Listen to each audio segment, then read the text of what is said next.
Hi friends, मैं संजीव कुमार एक बार फिर से अपने चैनल क्यूरियस विद संजीव पर आपका हार्दिक स्वागत करता हूं। और इस बार मैं आपके लिए मेंसुरेशन से संबंधित कुछ क्वेश्चन लेके आया हूं जो आपके एग्ज़ाम के लिए बेहद हेल्पफुल होंगे, तो उनको देख लीजिएगा। तो इससे पहले आप मेरे चैनल को सब्सक्राइब करें, लाइक करें एंड शेयर करें। तो अब हम शुरुआत करते हैं इन क्वेश्चंस की, क्योंकि अगर इन फार्मूला से रिलेटेड क्वेश्चन होंगे तो आपको जायज़ है कि फार्मूला तो कुछ ना कुछ तो याद ही होंगे।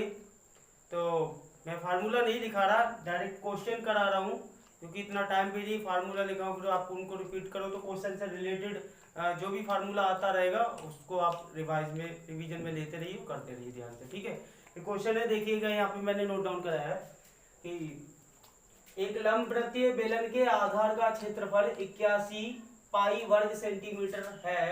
यदि इसकी ऊंचाई 14 सेंटीमीटर है तो बेलन का वक्र पृष्ठ ज्ञात कीजिए। अब बेलन का वक्र पृष्ठ या लंबवृत्तीय बेलन का वक्र पृष्ठ बात एक ही होती है। ठीक है, तो बेलन किस शेप में होता है? देखो इस शेप में होता है बेलन, ये शेप होती है बेलन की। तो इसने दिया क्या क्या है? एक लंबवृत्तीय बेलन के आधार का क्षेत्रफल, यानी ये वाला जो एरिया है, ये वाला इसका इसने क्षेत्रफल दे दिया है। ठीक है ना, तो यहां लिखेंगे हम दिया है।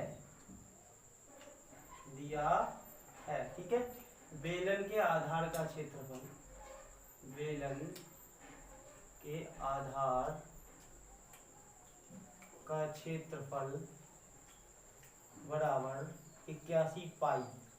अब बेलन के आधार का क्षेत्रफल मतलब नीचे यहाँ क्या बन रहा है? एक वृत्त बन रहा है। तो बेलन के आधार का क्षेत्रफल 81 पाई, मतलब ये हो गया कि ये पाई आर स्क्वायर बराबर 81 पाई है, क्योंकि वृत्त का क्षेत्रफल क्या होता है? पाई आर स्क्वायर। और पाई आपस में कट जाएंगे, आर स्क्वायर बराबर क्या आ गया? 81। और अगर आर निकालना है तो अंडर रूट 81 का मतलब क्या आ गया? 9 सेंटीमीटर। यानी इसकी रेडियस क्या रही होगी?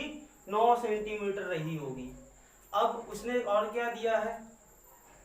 और दिया है ऊंचाई बराबर कितनी दी है? ऊंचाई बराबर दी है 14 सेंटीमीटर, मतलब ये h हो गया। h 14 सेंटीमीटर हो गया। अब हमारे पास r है, h है, पूछा क्या है? बेलन का वक्र पृष्ठ। तो बेलन के वक्र पृष्ठ का फार्मूला देखो, बेलन का वक्र पृष्ठ बराबर होता है, वक्र पृष्ठ बराबर होता है 2 पाई आर एच। ठीक है, क्या होता है? 2 पाई आर एच, ध्यान रखना। तो यहाँ वैल्यू में पुट कर दे रहा हूं, क्योंकि h की वैल्यू दी है, r की वैल्यू दी है, तो पाई की वैल्यू जानते हो 22/7 लगानी है। यहाँ r कितना है? r 9 है, और h कितना है? 14। 7 से 14 कट कर दो, कितना आ गया? 2 इंटू 22 इंटू 9 इंटू 2। इसकी गुणा कर दो, 22 दूनी 44 होते हैं और 9 दूनी 18। इसकी इससे गुणा कर दो, 18 चौक 72, फिर से 18 चौक 72, 7 79, अर्थात 792 सेंटीमीटर। ये वक्र पृष्ठ आ गया। कितना आ गया? 792 सेंटीमीटर वक्र पृष्ठ आ गया। इस तरीके से इस सवाल को हमने करना था। इस सवाल को आप देख लीजिए ध्यान से और नोट डाउन कर लीजिए।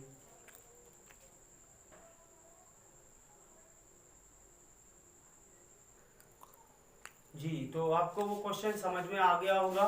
एक क्वेश्चन और मैंने लिखा है यहाँ पे, इसको भी देखिए ध्यान से। ये मैंने लिखा है कि दो समान ऊंचाई वाले लंबवृत्तीय बेलनों के आधार की त्रिज्याएं 2:5 के अनुपात में हैं। इनके आयतनों का अनुपात ज्ञात करो।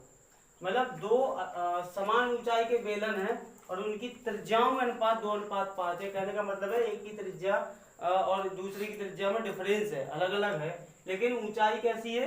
एक समान है। तो हमें जो दिया है पहले वो लिख लेते हैं। ठीक है, हल दिया है त्रिज्याओं में अनुपात, त्रिज्याओं में अनुपात अब त्रिज्या रेडियस होती है इसलिए उसे r1 r2 दो है तो r1 r2 के रूप में से डिफाइन कर देंगे, ठीक है। तो यहाँ r1 रेशियो r2 बराबर 2:5।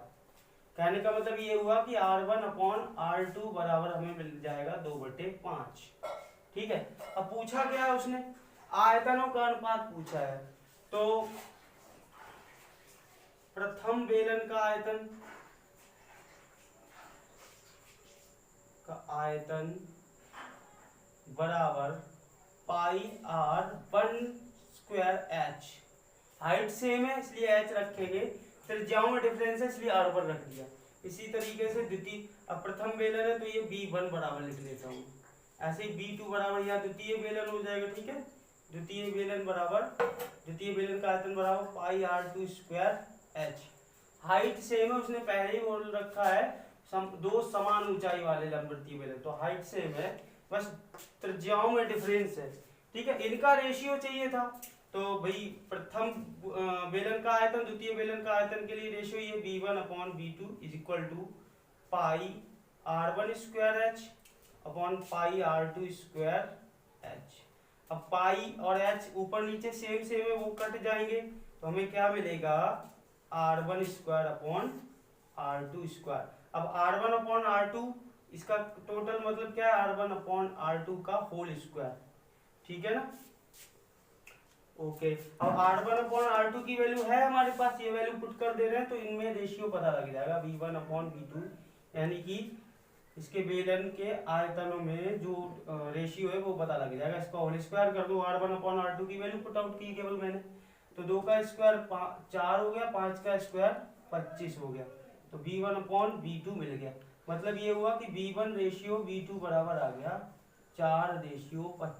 ये आपका आंसर है, यानी इन दोनों बेलनों के आयतनों में जो अनुपात है वो 4:25 का होगा, यानी 4:25 होगा। तो आप इस क्वेश्चन को ध्यान से देखिए, समझ लीजिए और इसको नोट डाउन कर लीजिए। देखिए, तो इस क्वेश्चन को भी देख लीजिए। एक और मैंने क्वेश्चन यहाँ पे नोट डाउन किया है, क्वेश्चन नंबर 3 है। अब तक 2 कर लिए, एक और कर लेते हैं। इसमें लिखा है मैंने कि यदि किसी बेलन का वक्र पृष्ठ 110 सेंटीमीटर स्क्वायर है तथा ऊंचाई 5 सेंटीमीटर है, तो उस बेलन की त्रिज्या ज्ञात करो। मतलब रेडियस फाइंड आउट करनी है हमें, आर की वैल्यू निकालनी है कि आर कितना है, मतलब त्रिज्या कितनी है। तो जो दिया है पहले हम उसको लिख लेते हैं। क्या दिया, देखो, बेलन का वक्र पृष्ठ दिया है इसने, बेलन का वक्र पृष्ठ दे रखा है। बेलन का वक्र पृष्ठ बराबर 110 सेंटीमीटर स्क्वायर, तथा ऊंचाई h बराबर कितनी दे दी है इसने, 5 सेंटीमीटर। पूछा क्या है, त्रिज्या मतलब r पूछिए, इस पे हम क्वेश्चन मार्क लगा देते हैं क्योंकि ये हमें निकालनी है। तो अब हल कर लो यहाँ से। वक्र पृष्ठ दे रखा है तो 2 पाई RH बराबर इसने दे रखा है 110 सेंटीमीटर। 2 पाई RH बराबर दे रखा है 110 सेंटीमीटर, क्योंकि वक्र पृष्ठ बराबर 110 सेंटीमीटर स्क्वायर, ठीक है, ये लगा दिया। अब 2 इंटू पाई की वैल्यू लगा दो 22/7, ठीक है। r चाहिए तो r को यही छोड़ दो, h की वैल्यू दे रखी है इसने, ये 5 सेंटीमीटर, 5 लगा दो, 110 यही छोड़ दो। r निकाला है तो r यही रहने दो, इनको पक्षांतर कर लो 7 डिवीजन में, तो ये इधर जाकर मल्टीप्लिकेशन में पहुंच जाएंगे और ये सब के सब नीचे आ जाएंगे, इसके डिवीजन में पहुंच जाएंगे। 2 गुणा 22 गुणा 5, ये सब नीचे आ गए। अब देखो r कितना आ जाएगा हमारे पास, 22 पंजे 110, ठीक है, और 5 से 5 यही कट कर दो, तो क्या बचा, 7/2 बचा। 22 पंजे 110, 5 बचे, 22 कट गए, 110 कट गए, 5 और 5 कट गए, 7/2 रह गया। तो 7/2 का मतलब 3.5 सेंटीमीटर, यानी इसकी रेडियस कितनी रही होगी, 3.5 सेंटीमीटर त्रिज्या रही होगी। आपको समझ में आ गया या नहीं, देख लीजिए ध्यान से एक बार। और इसको समझ लीजिए सही से और नोट डाउन कर लीजिए। इसकी त्रिज्या कितनी रही होगी जो पूछी है उसने, 3.5 सेंटीमीटर। ठीक है, नोट डाउन करो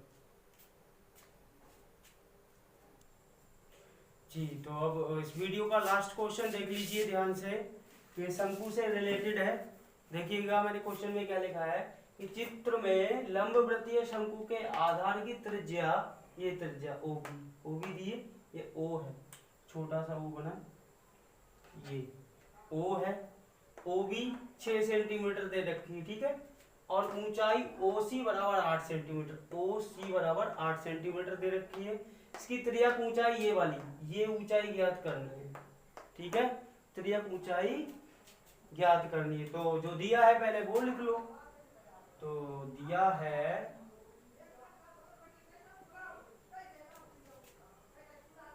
आधार की त्रिज्या,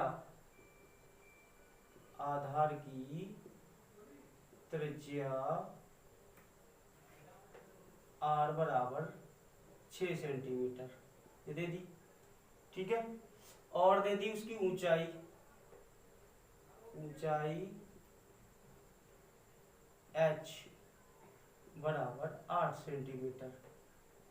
तो त्रिज्यक ऊंचाई का एक फार्मूला होता है, ये देख लो, त्रिज्यक ऊंचाई निकाल ली हमने, ऊंचाई l, ये l निकालना, त्रिज्यक ऊंचाई को l से लिखते हैं। ठीक है, l बराबर होता है under root h square plus r square. ठीक है, ये वैल्यू लगा दो, l ही तो चाहिए हमें, तो h की वैल्यू दे रखी है इसने, h की वैल्यू 8 दे रखी तो 8 का स्क्वायर हो गया, और r की वैल्यू 6 दे रखी तो 6 का स्क्वायर हो गया। तो 8 का स्क्वायर 64 और 6 का स्क्वायर 36, टोटल ऐड करके कितना हो गया 100। तो L चाहिए हमें ना कि अंडर रूट में, तो 10 सेंटीमीटर, L बराबर कितना आ गया 10 सेंटीमीटर। मतलब ये है कि इसकी जो त्रिज्यक ऊंचाई है L वो 10 सेंटीमीटर रही होगी। कितनी होगी यहाँ 10 सेंटीमीटर।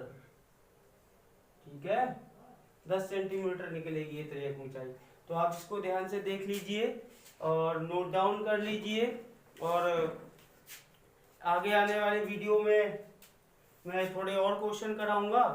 तो इसके लिए आप मेरे चैनल को सब्सक्राइब करें, लाइक करें एंड शेयर करें, ताकि आपको मेरे द्वारा बनाए गए नए से नए वीडियो मिलें। Thank you so much.